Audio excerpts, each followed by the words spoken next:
संस्कृत साहित्य के श्रोताओं, आज हम चर्चा करेंगे संस्कृत साहित्य के इतिहास परक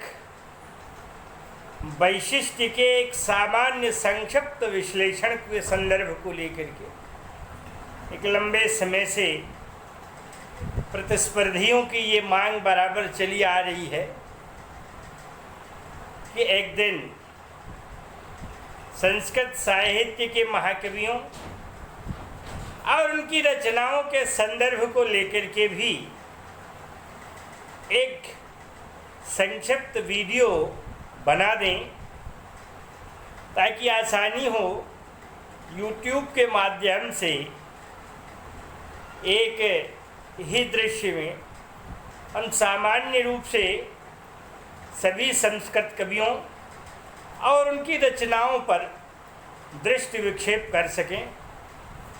मित्रों, आज उसी के संदर्भ को मैं आपके समक्ष प्रस्तुत करना चाहता हूं। प्रयास करूंगा कि न्यूनतम समय में इसे पूर्ण कर सकूं। यह अत्यंत महत्वपूर्ण है, जो TGT, PGT, UGC और तत्संबंधी सभी प्रकार की परीक्षाओं के लिए अत्यंत उपादेय है, महत्वशाली है। विद्यार्थियों और अध्यापकों दोनों के लिए ही विशेषण उपादेय है। कभी कोई तथ्य ध्यान में नहीं भी आते तो देख लेने से तमाम सारी बातें एक साथ सम्मिलित हो जाती हैं।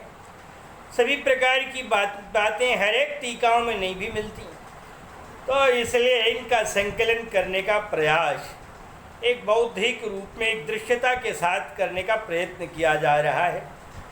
हम जब दृष्टिपात करते हैं संस्कृत में काव्य के संदर्भ को लेकर के, तो सबसे पहले संस्कृत और काव्य दो शब्द आते हैं। संस्कृत शब्द का अर्थ है शुद्ध, परिष्कृत या परिमार्जित। काव्य शब्द का अर्थ है जो प्रणयन करने योग्य है। कब धातु है कल्पनायाम, इससे अनित प्रत्यय या शेय प्रत्यय करके यह शब्द निष्पन्न होता है।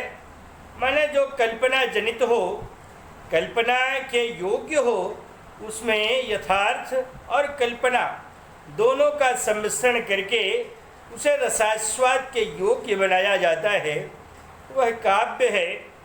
शब्द और अर्थ की एक मनोहारी स्थिति को काव्य कहते हैं। तो इसलिए संस्कृत काव्य में इस बात का बराबर ध्यान रखा गया है। यदि हम इसके आदितम प्रस्फुरणों का अवलोकन करें तो हम पाएंगे कि सबसे पहले भारतवर्ष में वैदिक भाषा का प्रचार प्रसार था और उसके बाद लौकिक भाषा की ओर हम अग्रसर हुए। वैदिक भाषा को जब हम संक्षेप में देखते हैं तो हमें 4 वेदों की प्राप्ति होती है, ऋग्वेद, यजुर्वेद, सामवेद और अथर्ववेद, जिसमें सबसे पहला वेद है ऋग्वेद। और ऋग्वेद प्रायः समग्र रूप से पद्य में लिखा गया वेद है, मंत्रों में लिखा गया वेद है, और इसमें संसार की तमाम सारी विलक्षण बातों का समावेश दिखाई पड़ता है। यह संसार की प्राचीनतम रचना मानी जाती है। यह संस्कृत भाषा में है, अतएव संस्कृत भाषा संसार की सबसे पुरानी भाषा है। यह बात भी इसी से सिद्ध हो जाती है। ऋग्वेद के बाद जो दूसरा वेद आता है यजुर्वेद, इसमें गद्य के लक्षण दिखाई पड़ते हैं। यह गद्यात्मक वेद है जो 2 भागों में शुक्ल यजुर्वेद और कृष्ण यजुर्वेद के रूप में दिखाई पड़ता है। दोनों में गद्य का विशेष प्रतिपादन किया गया है, गद्य दिखाई पड़ता है। तो इसलिए सबसे पहले पद्य और उसके बाद गद्य। फिर सामवेद में संगीतात्मकता की विशेष स्थिति, संगीत शास्त्र की विशिष्ट चर्चा और एक संगीत विद्या को भी विशेष रूप में आविर्भूत किया गया दिखाई पड़ता है उस वेद से। और फिर चौथा अथर्ववेद है, जिसमें संसार की सैकड़ों विद्याओं को, जो अवान्तर विद्याएं हैं, आनुषंगिक विद्याएं हैं, उन सबको भर दिया गया है। स्त्री कर्म क्या है, जादू क्या है, तमाम प्रकार के जो तंत्र आदि के विषय हैं वे सब, और विभिन्न प्रकार की के लोकों में विद्यमान रहने वाली स्थितियों का वहाँ संधारण कराया गया है। इस प्रकार से ये 4 वेद जो संसार की तमाम सारी आनुषंगिक विद्याओं को भी अपने भीतर रखे हुए हैं, वे हमारे संस्कृत भाषा के आदितम प्रस्फुरण हैं। माने यहाँ से हमें काव्य की निष्पत्ति होने लगती है। पद्य और गद्य 2 प्रकार के मुख्य काव्य के स्वरूप हैं, ये दोनों ही दिखाई पड़ते हैं। फिर गद्य के भी कई स्वरूप हैं और पद्य के भी कई स्वरूप हैं, दोनों के मिश्रित स्वरूप भी हैं, और वहाँ दृश्य और श्रव्य दोनों की परंपराओं की स्थितियाँ भी हैं। ये सब धीरे धीरे आगे बढ़ने लगती हैं। ऋग्वेद, यजुर्वेद, सामवेद, अथर्ववेद के बाद 6 शास्त्र मिलते हैं, शिक्षा, कल्पतरू, व्याकरण, ज्योतिष, छंद, और इन्हीं 4 वेदों पर गढ़े गए ब्राह्मण ग्रंथ, आर्यनिक ग्रंथ मिलते हैं, उपनिषद मिलते हैं। ये जो 5 क्रम हैं वैदिक वांग्मय के, ये सभी मूल रूप से अपने पूर्ववर्ती अर्थात वेदों पर ही आधारित हैं। फिर वैदिक भाषा के बाद लौकिक भाषा का आरंभ होता है। ज़्यादातर परीक्षाओं में लौकिक भाषा साहित्य को स्थापित किया गया है, यद्यपि असिस्टेंट प्रोफेसर, हायर एजुकेशन और यूजीसी में वैदिक भाषा को भी विशेष महत्व रखा गया है, और उसमें भी सन्निहित रहने वाले तमाम सारे सूक्तों को भी अध्ययन अध्यापन के क्रम में व्यवस्थित किया गया है। हम लौकिक स्वरूप पर जब दृष्टिपात करते हैं तो देखते हैं कि वहाँ सबसे पहला जो पद्य प्रस्फुरण है वह है रामायण का, और पद्य ही यहाँ भी मिलता है। वहाँ ऋग्वेद पद्य मिलता है वैदिक भाषा में, यहाँ लौकिक भाषा में रामायण मिलता है। यह रामायण राम संबंधी व्याख्यानों से भरा पूरा एक महाकाव्य है, जिसमें 24,000 श्लोक हैं, और ये महर्षि वाल्मीकि की सर्जना है। महर्षि वाल्मीकि की जो आरंभिक अवस्था है वह बहुत बेहतर नहीं दिखाई पड़ती, और उन्होंने ऐसे कर्म करने भी आरंभ कर दिए थे जो निंदित कर्म माने जाते थे। इसलिए ऐसे कर्म करते रहने के बावजूद जब ईश्वर की कृपा हुई तो उन्होंने उससे विराग ले लिया और उससे दूर हो गए। फिर उन्होंने जिस काव्य को सृजा, आज भी वह हजारों काव्यों का के लिए उपादेय बना हुआ है, आधार ग्रंथ बना हुआ है, उनका आश्रय ग्रंथ कहलाता है। तो इसलिए वह रामायण जो 24,000 श्लोकों में गढ़ा गया है वह एक वाल्मीकि नामक ऋषि का काव्य है, महाकाव्य है, उनके द्वारा प्रणीत है। अतएव उसे आर्ष काव्य भी कहते हैं। ऋषि शब्द में अण प्रत्यय लगाते हैं तो आर्ष शब्द बनता है। अब यह आर्ष काव्य हो गया। अब आर्ष काव्य में चूंकि ऋषि ने उसे सब कुछ कहा था, उसके लिए तो आंखों देखा हाल था, ऋषयो मंत्र दृष्टारा, ऋषि कहते थे जिन्होंने मंत्रों को देखा। तो इसलिए उन्होंने जो कुछ भी प्रणीत किया लगता था जैसे आंखों से देख रहे हैं। तो इसलिए उस क्रम को उन्होंने बराबर आगे बढ़ाया, उसे अग्रसारित किया, और उसमें श्री राम से संबंधित जीवन चरित्र जो कि वस्तुतः संसार में अलौकिक रूप में दिखाई पड़ता है, लोक में होता हुआ भी वह स्वरूप मानो अलौकिक है। इसलिए सब लोग उसे देखना सुनना, उस पर अनुकरण करना चाहते हैं। अतएव बड़ा प्रसिद्ध हुआ, सारे संसार में श्री राम का चरित्र उकेरा गया।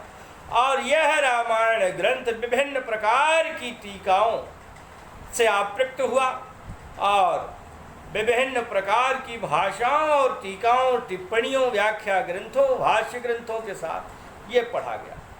तो इस प्रकार से ये पहला पद्य काव्य रहा रामायण। उसके बाद अगले युग में अर्थात त्रेता में रामायण लिखा गया, तो द्वापर में जाकर के महाभारत नाम का एक विशाल ग्रंथ, महान महत्व तद भारतम, माने भारतवर्ष अत्यंत विशाल था, माने ये रूस तक फैला हुआ था, इधर पूरब में जापान आदि देशों तक इसका विस्तार था। तो इसलिए इस विशाल भारत को और उसकी स्थिति को इस ग्रंथ में सृजित किया गया, रखा गया। महर्षि वेदव्यास जो कृष्ण द्वैपायन कहे जाते हैं, कृष्ण नाम के द्वीप उत्पन्न हुए थे। महर्षि पराशर और योजन गंधा नाम की एक नाविका थी, एक नाविक की बेटी थी, उससे प्रेम हो गया था, जिसके फलस्वरूप पराशर से पुत्र पैदा हुआ जो अत्यंत तेजस्वी था। पराशर ज्योतिष शास्त्र के सर्वोत्तम महर्षि माने जाते हैं। इनकी दिव्य दृष्टि सारे संसारों में 14 प्रकार के संसार हैं, सब में ख्याति लब्ध रही। इन्हीं का पुत्र पराशर। तो ये पराशर का पुत्र वेदव्यास जो दिव्य दृष्टि वाला था। तो उस वेदव्यास ने 1 लाख श्लोकों वाला संसार का सबसे विशाल महाकाव्य लिखा, जिसका नाम महाभारत है। वह आकर ग्रंथ है, तमाम सारे बिंदु उसमें उकेरे गए हैं, तो इसलिए सब उसमें स्थापित है। रामायण के लिए तो घोषणा की गई थी, यावत् स्थास्यन्ति गिरयः सरितस्य महीतले तावद् रामायण कथा लोकेषु प्रचलिष्यति। इसी प्रकार से महाभारत में ऐसी कोई विद्या नहीं है जो समाहित न हो। चाहे उद्योग की बात की जा रही हो, श्रम की, चाहे धर्म की बात की जा रही हो, धारणात् धर्म इत्याहु धर्मोधारे चे प्रजा, यह स्यात् धारण संयुक्तः सधर्म इति निश्चयः। चाहे नीति मार्ग की बात की जा रही हो, वो सारा जो गीता का प्रकरण है वह इसी महाभारत में समाहित है। चाहे धन की बात की जा रही हो, चाहे सदाचार और चरित्र की बात की जा रही हो, सब प्रकार के जो कथ्य हैं वे महाभारत में समाये हुए दिखाई पड़ते हैं। तो इसलिए जो गीता संपूर्ण ग्रंथ के सार के रूप में कहा जा सकता है। सारे संसार में जो विभिन्न पंथ हैं या सनातन धर्म है, उसका मूल स्वरूप उस गीता में अंतर्भूत है। यदा यदा ही धर्मस्य ग्लानिर्भवति भारत अभ्युत्थानम धर्मस्य तदात्मानं सृजाम्यहम् परित्राणाय साधूनां विनाशाय च दुष्कृतां धर्म संस्थापनार्थाय संभवामि युगे युगे। तो इस प्रकार से हर एक बात यहाँ विलक्षण रूप में कही गई है। तो ये महाभारत दूसरा महाकाव्य है जो रामायण के बाद आता है और संसार का सबसे विशाल महाकाव्य है। ये दोनों आर्ष महाकाव्य के रूप में दिखाई पड़ते हैं और उसके बाद जब फिर श्रृंखला आगे बढ़ती है तो आर्ष के बजाय अनार्ष महाकाव्यों महाकवियों की कोटि में हम आगे बढ़ते हैं। तो वहाँ पर हमें अनार्ष काव्य या वास्तविक काव्य, आज के लोग उसे वास्तविक काव्य भी कह देते हैं, इसलिए कि उन्होंने रसास्वादन पर विशेष ध्यान दिया और कल्पना की स्थितियों का प्राचुर्य किया, आधिक्य किया। जबकि यहाँ रामायण और महाभारत में ज़्यादातर आँखों देखा हाल था, वहाँ कभी रसास्वाद के पीछे नहीं चला, वहाँ तो ज्यों का त्यों वर्णन उसने किया है। तो इसलिए हर रस अवसरानुकूल तब आए जब उनकी वास्तविक स्थिति वैसी रही हो। किंतु यहाँ जब श्रृंखला आगे बढ़ी और हम लौकिक साहित्य की ओर अग्रसर हुए तो उसमें कवियों ने इन बिंदुओं पर ध्यान रखा। सबसे पहले महाकवि के रूप में भास आए। महाकवि भास के 13 नाटक प्राप्त होते हैं। इन्हें नाटककार के रूप में देखा जाता है, न पद्य केवल, न केवल गद्य और न केवल श्रव्य की स्थिति। काव्य के जो 2 रूप श्रव्य और दृश्य ये दिखाई पड़े, उनमें एक तो केवल सुने जा सकने योग्य और दूसरा दृश्य में सुनना भी और देखना भी। मंच पर जो अभिनीत किए जाने वाले काव्य हैं उन्हें दृश्य काव्य कहते हैं। इसलिए लोगों का मानना है कि श्रव्य के सापेक्ष दृश्य ज़्यादा रमणीय होता है। काव्येषु नाटकम रम्यम, माने काव्यों में नाटक ज़्यादा रमणीय है, अर्थात श्रव्य और दृश्य दोनों में कहा जाए तो दृश्य ज़्यादा रमणीय है, क्योंकि उसमें मंचन भी होता है, दिखाई भी पड़ता है, रसास्वाद अपेक्षाकृत जल्दी हो जाता है। तो भास को केवल नाटककार कहा जाता है, रूपककार कहा जाता है। इनके 13 नाटक संसार में बहुत प्रचलित हैं। दूत वाक्य उर्भंग है, कर्ण भार आसार, दूत घटोत्कच और ले बाल चरित दिक्सार, मध्यम व्यायोग ही रहे पंचरात्र तैयार, रहे प्रतिज्ञा यौगंधरायण वासव दत्त स्वप्न भरमार। तो इस प्रकार से प्रतिमा नाटक अभिषेक ही ले अभिमारक की है संभास, चारु दत्त यंतिम लसय 10 त्रय नाटक भास। ये 10 त्रय माने 13 नाटक भास के हैं। ये हिंदी की कविता बनाकर कभी मैंने ही इसको याद किया था, तो इसलिए आपके बीच शेयर कर दिया। तो फिलहाल ये भास के 13 नाटक हैं और ये ऐसा लगता है कि जैसे लौकिक संस्कृत काव्य में नाटकों का, रूपकों का ये काव्य के रूप में प्रथम अवतरण रहा। बड़े सुंदर ढंग से सरल और सुबोध शब्द शैली में महाभारत पर, रामायण पर, उनके कथानकों को लेकर के इनके गढ़े गए ये 13 नाटक हैं। लोक में प्रचलित भी कुछ कथाएं रहीं, उनको भी इन्होंने आहरित किया, लेकर के लिखा। तो इसलिए इनके 13 नाट्य ग्रंथ बड़े सुंदर हैं। प्रतिमा नाटक वगैरह तो बड़े सुंदर हैं, बड़े विख्यात हैं। अनुचरत शशांकम राहु दोषे पितारा पतत जबन वृक्षे याति भूमिम लता च।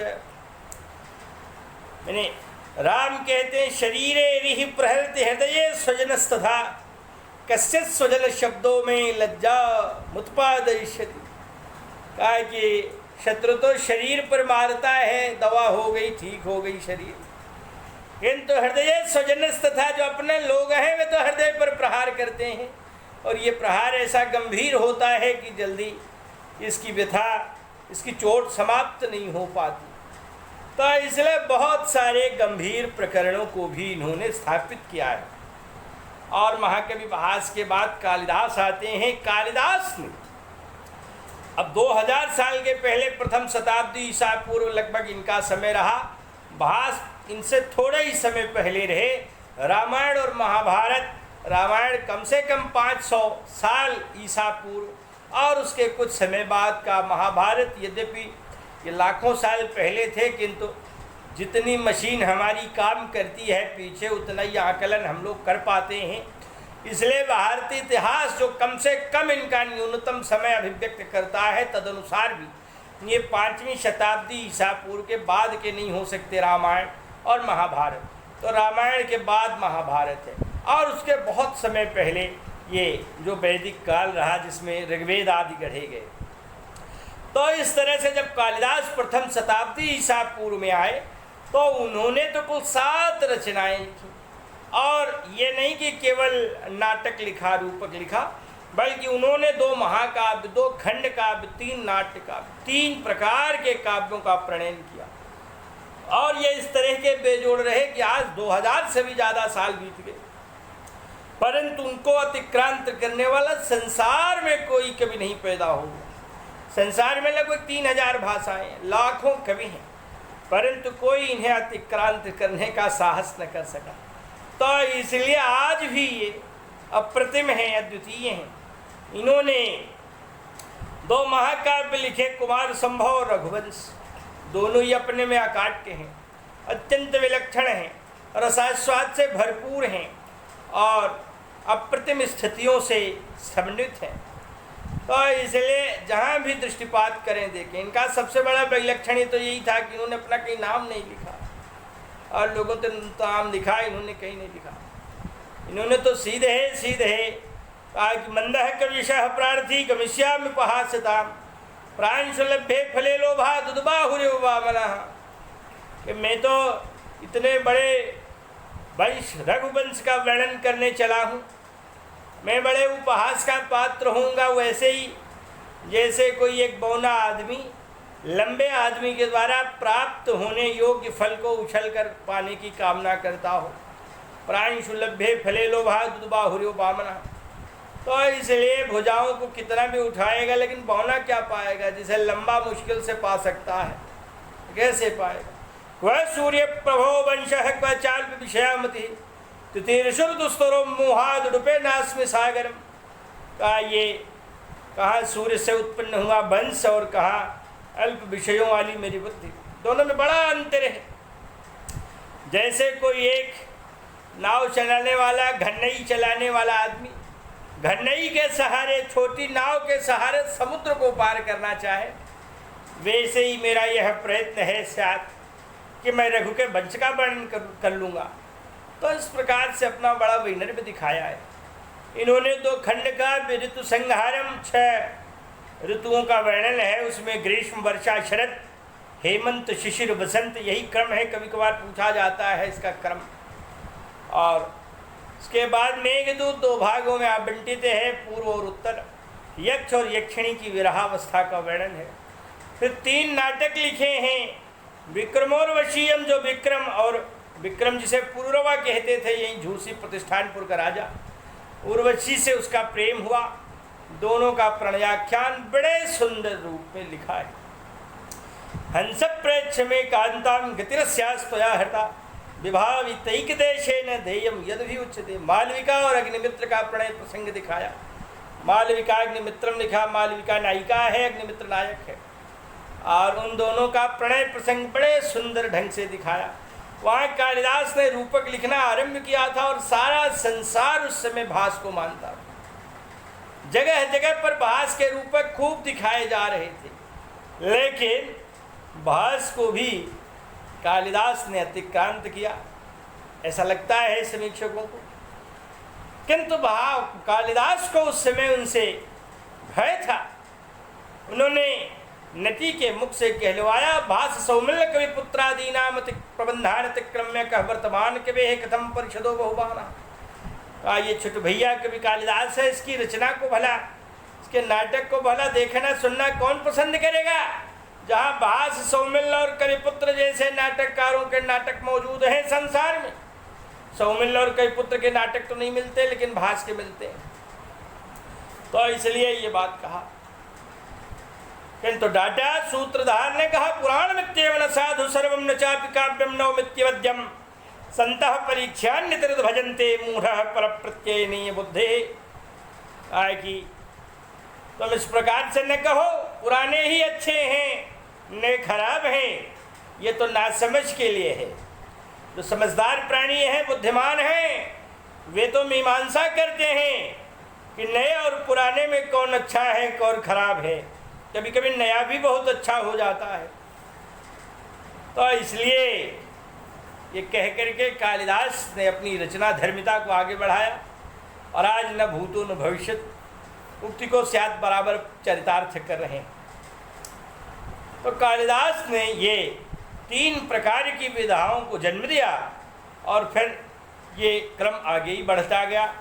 इसी बीच गद्य काव्य का प्रचलन भी बृहद कथा के माध्यम से आगे बढ़ा। गुणाढ्य की एक रचना बृहद कथा है, जिसमें सैकड़ों कथाएं हैं, और उन कथाओं को के छोटे छोटे हिस्से को लेकर के भी लोगों ने तमाम कथाएं बनाई। आगे बढ़ने के क्रम में दंडी, बाणभट्ट और सुबंध, दंडी, सुबंध और बाणभट्ट, ये 3 क्रम से आने वाले गद्य महाकवि हैं, जिन्होंने लेखनी उठाई। दंडी ने अवंत सुंदरी कथा और 10 कुमारों का चरित्र है, उसको उकेरा। सुबंध ने बासव दत्ता नाम का ग्रंथ लिखा गद्य में, और बाणभट्ट ने हर्षचरित और कादम्बरी नाम के 2 ग्रंथ लिखे, जिनमें कादम्बरी अत्यंत प्रौढ़ है। और आज लगभग 1500 साल बीतने को हैं। बाणभट्ट की कादम्बरी आज भी सारे संसार में अत्यंत समादृत है। विद्वान उसका समादर करते हैं, पढ़ते पढ़ाते हैं। संसार की सबसे विलक्षण कथा है और बड़ी सुंदर शैली में लिखी गई है। पांचाली रीति में पिरोई गई वह कथा अत्यंत सुंदर है। और आज के युग में जो एक नई विधा उपन्यास अंग्रेजी में जिसे नावल कहते हैं, उसके प्रायः सभी गुणधर्मों को भी अपने में संजोए हुए। तो इसलिए यह गद्य भी इसी क्रम में आगे बढ़ा और पद्य की श्रृंखला आगे बढ़ती गई। जो भारवी आए, भारवी ने किरातार्जुनीयम नाम का एक महाकाव्य 18 सर्गों का लिखा, और उसके बाद महाकवि माघ आए, उन्होंने 20 सर्गों का एक ग्रंथ शिशुपाल बधम लिखा। और उनके भी साल 100-150 साल बाद लगभग 8वीं शताब्दी में महाकवि श्रीहर्ष आए, जिन्होंने नैषधीय चरित नाम का 22 सर्गों का महाकाव्य लिखा। तो ये तीनों की श्रृंखला भारवी, माघ और श्रीहर्ष, किरातार्जुनीयम, शिशुपाल बधम और नैषधीय चरितम, जो क्रमशः 18 सर्ग, 20 सर्ग और 22 सर्ग वाले हैं, इनको बृहत्त्रयी की कोटि से आबद्ध किया गया। मैंने बड़े 3 ग्रंथ। तो ये तीनों महाकाव्य बृहत्त्रयी की कोटि से आबद्ध हो गए। बराबर आजकल इनका संचरण हो रहा है, ये लोक में चल रहे हैं। तो इसलिए ये तीन ग्रंथ अत्यंत उपादेयन में रहने वाली तमाम सारी बातें हैं। प्रकरणानुकूल जब कवियों पर हम चर्चा करेंगे तो वहाँ इनके ग्रंथों और इन पर विशेष दृष्टिपात करेंगे। अभी तो केवल ये फौरी चर्चा पूरे साहित्य की है। तो इसलिए ये कदम आगे बढ़ता गया और ये काव्य धीरे धीरे आगे बढ़ने के क्रम में तमाम सारे काव्य शास्त्रियों को भी स्पृष्ट करता हुआ और उनके द्वारा यत्किंचित बीच बीच में कुछ काव्य ग्रंथों को भी सृजित करता हुआ आगे बढ़ा। राजशेखर ने बाल रामायण बाल भारत ग्रंथ की रचना की। लगभग 10वीं शताब्दी के इर्द गिर्द के हैं तो काव्य शास्त्री। उनकी काव्य मीमांसा बहुत विख्यात है। किंतु इसके अलावा विद्धशाल भंजिका और ये दोनों ग्रंथ भी अत्यंत विख्यात हैं। तो इसलिए जो काव्य मीमांसा विद्धशाल भंजिका है, इनसे आगे बढ़ता हुआ ये क्रम फिर अद्यावधि तमाम सारे आक्रांताओं के भारतवर्ष में आने के बावजूद क्रमशः बढ़ता गया। दुर्भाग्य भारतवर्ष का रहा कि यहाँ नालंदा और तक्षशिला विक्रमशिला तमाम विश्वविद्यालयों में आग लगा दी गई। यहाँ की संस्कृतियों पर जब कुठाराघात हो रहा था तो यहाँ के हजारों लाखों ग्रंथ जला दिए गए। तो इसलिए हमें 1000 साल के बाद से लेकर के 19वीं शताब्दी के बीच तक गढ़े गए कुछ ही ग्रंथ मिल पाते हैं। ज़्यादातर तो पंडित राज जगन्नाथ, चूँकि मुगलों में उनका एक विशेष प्रभाव था, शाहजहाँ उन्हें बहुत प्रेम करता था, इसलिए वहाँ तक तो ठीक है। किंतु उनके बाद 200-300 साल प्रायः अंधकाराच्छन्न ही कहे जाते, इसलिए कि उस समय के जो भी ग्रंथ हैं वे ज़्यादातर प्राप्त ही रहे हैं।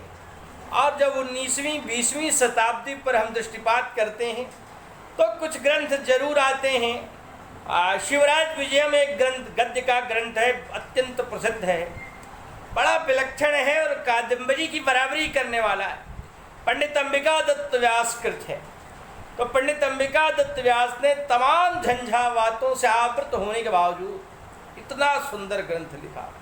उन्होंने सामवतम नाम का एक नाट्य ग्रंथ भी लिखा। यद्यपि 78 सर्जनाएँ लिखी थी उन्होंने महज अपने 25 वर्ष के कर्तृत्व पक्ष में, क्योंकि उनका ज़्यादा जीवन काल ही नहीं रहा और 11 साल के बाद धीरे धीरे सर्जनाओं का क्रम आगे बढ़ा था, तो इनको जो कर्तृता का काल था वो कम ही था। और इतने ग्रंथ उन्होंने 78 सर्जनाएँ लिख डाली थी। तो एक विलक्षण महाकवि तो थे, लेकिन संसाधनों का अभाव और उसके बावजूद भी उन्होंने इस प्रकार से अपने को गतिमान किया। पंडिताक्ष क्षमाराव आदि कुछ कवियों के या गद्यकारों के नाम आते हैं, परंतु जो 20वीं शताब्दी रही वह भी बहुत अच्छी नहीं कही जा सकती। परंतु 21वीं शताब्दी में या 20वीं शताब्दी के अंत तक भारत की आज़ादी के बाद तमाम कवि और कुछ काव्य शास्त्री भी उभरे। ज़्यादातर 21वीं शताब्दी में इधर के 20 सालों में भी काफ़ी सर्जनाओं का क्रम गतिमान हुआ है, आगे बढ़ा है। यदि इधर के वर्षों में हम दृष्टिपात करें तो अभिराज राजेंद्र मिश्र, जो आज विश्वविख्यात महाकवि भी हैं और काव्य शास्त्री भी हैं, इनके तमाम ग्रंथ, अभिराज यशोभूषण नाम का एक इनका अलंकार ग्रंथ लिखा गया है, जहाँ व्यंग्यार्थ को इन्होंने प्रधानता दी है, बड़ा सुंदर है। इन्होंने तमाम नवीन विधाओं को भी जन्म दिया। इनके समय में रहने वाले अन्य भी तमाम कवि और काव्य शास्त्री प्रोफेसर रेवा प्रसाद द्विवेदी हैं और प्रोफेसर राधा वल्लभ त्रिपाठी हैं। इस प्रकार के तमाम सारे विद्वानों ने काव्य और अलंकार ग्रंथ माने लक्ष्य और लक्षण दोनों ही ग्रंथों पर विशेष दृष्टिपात किया। तो इसलिए ये दोनों ही प्रकार के ग्रंथ क्रमशः आगे बढ़े। प्रोफेसर रहस्य विहारी द्विवेदी ने वाल्मीकि रामायण नाम का एक महाकाव्य गढ़ा है। तो बड़ा सुंदर है, यद्यपि बहुत विशाल भले न होता हुआ भी अपने भीतर तमाम सारी गंभीरताओं को भरे हुए है और कुछ नवीन स्थितियों से भी वह आच्छन्न है, अनुस्यूत है। प्रोफेसर हरदत्त शर्मा, प्रोफेसर जनार्दन प्रसाद पांडे मणि जैसे तमाम सारे दुर्धर्ष विद्वानों ने भी विभिन्न प्रकार के काव्य और काव्य शास्त्री दोनों ही ग्रंथों का प्रणयन किया है। इन लोगों ने कभी कभी छोटे छोटे रूपकों को भी प्रदर्शित किया है और कभी कभी कुछ विलक्षण काव्यों को भी आगे बढ़ाया है। एक नए तरीके का महाकाव्य प्रोफेसर हरदत्त शर्मा, जिन्हें वैदेशिकाटनम लिखा है, जिसमें 21 सर्ग हैं और ये विश्व के 16 देशों का यात्रा वृत्तांत है। ये सांस्कृतिक शैक्षणिक स्थिति वहाँ क्या है उसको विभिन्न श्लोकों के माध्यम से पद्य के रूप में उकेरा है। तो इस प्रकार से ये विभिन्न प्रकार के विलक्षण ग्रंथ हैं। और आजकल लघु काव्य, खंड काव्य, प्रकीर्ण काव्य, गलज्जलिका काव्य, इस प्रकार से काव्यों का भी बहुत प्रचलन हो गया है। गलज्जलिका, लघु काव्य, निस्सिंदिनी आदि काव्यों को प्रोफेसर जनार्दन प्रसाद पांडे मणि जी ने लिखा है। इधर प्रोफेसर गिरिजा शंकर शास्त्री ने तमाम सारे काव्य शास्त्र के अतिरिक्त ज्योतिषीय ग्रंथों पर भी अपनी लेखनी चलाई है। तो इस तरह से इधर के 20 वर्षों में तमाम सारे कवियों ने काव्य की बहुविध विधाओं में लेखन को गतिमान किया है। यह अत्यंत धैर्य का विषय है। तो इस प्रकार से हम समझते हैं कि जो संस्कृत साहित्य का इतिहास है वह बड़ा समृद्ध है और संसार की 3000 भाषाओं में यदि अवलोकन किया जाए संस्कृत भाषा का, तो ये भारतवर्ष का सौभाग्य ही कहा जाएगा कि हजारों लाखों साल बीत जाने के बाद भी आज भाषा अपने गति को बराबर अवाप्त कर रही है और विभिन्न प्रकार की सर्जनाओं के माध्यम से अपने विशिष्ट तथ्यों को जनमानस तक पहुंचा करके तमाम सारे मनुष्यों का कल्याण कर रही है। उनको अग्रसारित करने के लिए उनके पथ का यथेष्ट प्रदर्शन कर रही है।